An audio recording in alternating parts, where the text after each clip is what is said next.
Ideologia, eu quero uma pra viver. Então, galera, espero que vocês tenham gostado. Como vocês perceberam, nosso trabalho é sobre Cazuza e a influência que ele teve na nossa sociedade durante o período da ditadura. Na verdade, quando Cazuza apareceu, a ditadura já estava acabando, mas ele não deixou de influenciou muito com seu rock de protesto, com o seu jeito rebelde, polêmico, que sempre falou o que queria, na hora que queria. E é isso que eu vou falar um pouquinho pra vocês, mas eu também vou falar como que desde o começo a Guerra Fria influenciou na ditadura militar. Vou pedir um pouquinho de silêncio de vocês para que a gente possa, para que todo mundo possa prestar atenção, para a gente aprender como que isso tudo aconteceu. Vai ser rapidinho, eu prometo. Então vamos lá. Durante a Guerra Fria, os Estados Unidos incentivaram a instalação de diversos regimes militares autoritários na América Latina, a fim de defender a hegemonia sobre a região. O que é hegemonia? Hegemonia é liderança, poder. E os Estados Unidos eles queriam defender, né? Eles eram maior potência, eles queriam defender isso. Entre os anos de 1960 e 1980, estabeleceram-se ditaduras militares em vários países da América Latina, inclusive no Brasil. Em geral, a instalação dessa ditadura ela teve a manutenção, né, e o apoio dos Estados Unidos, que visavam impedir o avanço do socialismo e manter o continente sob sua influência. Afinal, né, os Estados Unidos são capitalistas e eles queriam impedir que outros países fossem socialistas, né, porque eles queriam influenciar os outros países ser o que eles eram.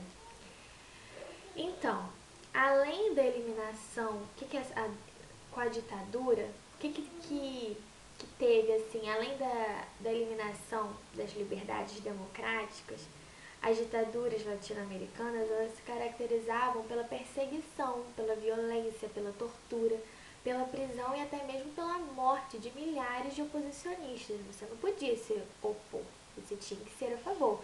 Se você não fosse a favor, não ia dar certo. Na década de 80, com o fim da ditadura militar, houve abertura democrática.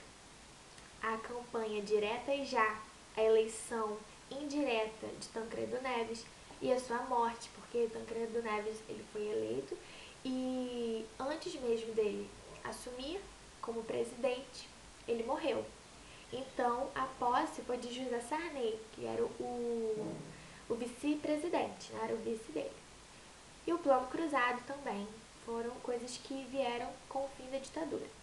E com isso, o rock teve um grande estouro com o aparecimento de dezenas de bandas nacionais que dominaram a cena musical no Brasil. Bandas com perfil rebelde sacudiram o país de norte a sul, rompendo de vez com as amarras do sistema impostas aos filhos da Revolução. Palavras raivosas foram ditas numa voracidade crua, sem filosofias ou compromissos, e por isso mesmo traziam um real sentimento de escancarar a realidade. Um notável mar de verdades certeiras influenciaram os jovens, que passaram a compor e a cantar em seu próprio idioma o ritmo que mais curtiam, o rock and roll, trazendo de volta ao topo das paradas nacionais a língua portuguesa. Uma grande influência dessa época foi o cantor Cazuza, cantor e compositor Cazuza. Cazuza foi um cantor e compositor brasileiro que ganhou fama como vocalista e principal letrista da banda Barão Vermelho. Sua parceria com Roberto Frejá foi criticamente aclamada.